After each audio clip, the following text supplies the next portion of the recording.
How do you see the role of monasticism in Anglicanism today? And does it reflect a uniquely Anglican spirituality or a retrieval of older Catholic traditions? Yes, this is a good question. So the part of the Anglican Church to which I belong is through the Missionary Society of Saint John the Evangelist, which is a Benedictine order. We're not Benedictines per se, but our spirituality and rule are formed within the Benedictine ethos. And I think that there is a real unique spirituality that Anglicans have.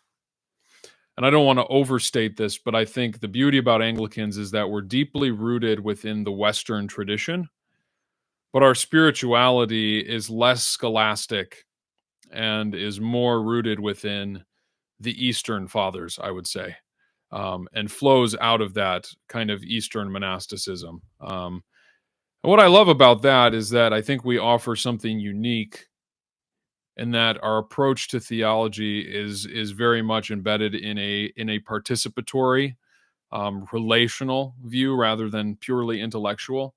And this is one of the things I love about Anglicanism is we don't denigrate the intellectual. We're not anti-intellectual. We're not anti-reading and studying and growing in our knowledge and capacity to articulate doctrine. However, we don't let that become such a profound.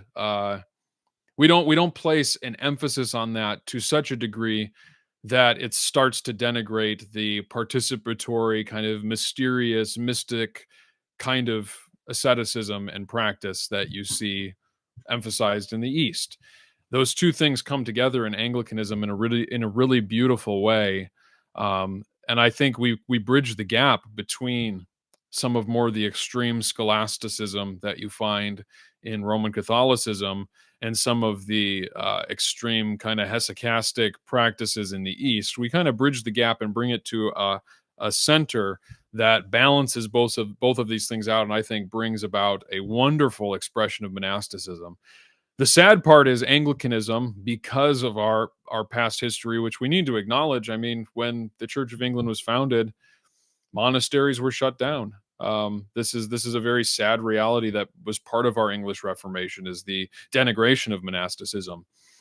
But I do think there's a revival taking place within monasticism broadly, and I think within Anglicanism there's a huge potential for monastic orders to grow and to become more than just a fringe reality within Anglicanism. I think if our monastic life grows, our vocations in the church will grow, and we'll also have just a greater ability to enter into the spiritual warfare of the world that's being waged in the West right now.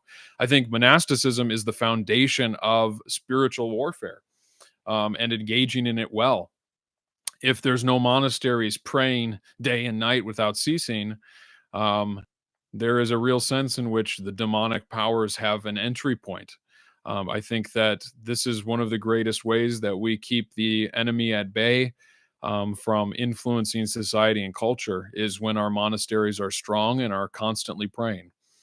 And so, yeah, Kyrie eleison, may it be so, Lord. May you have mercy upon us, and may Anglican monasticism grow.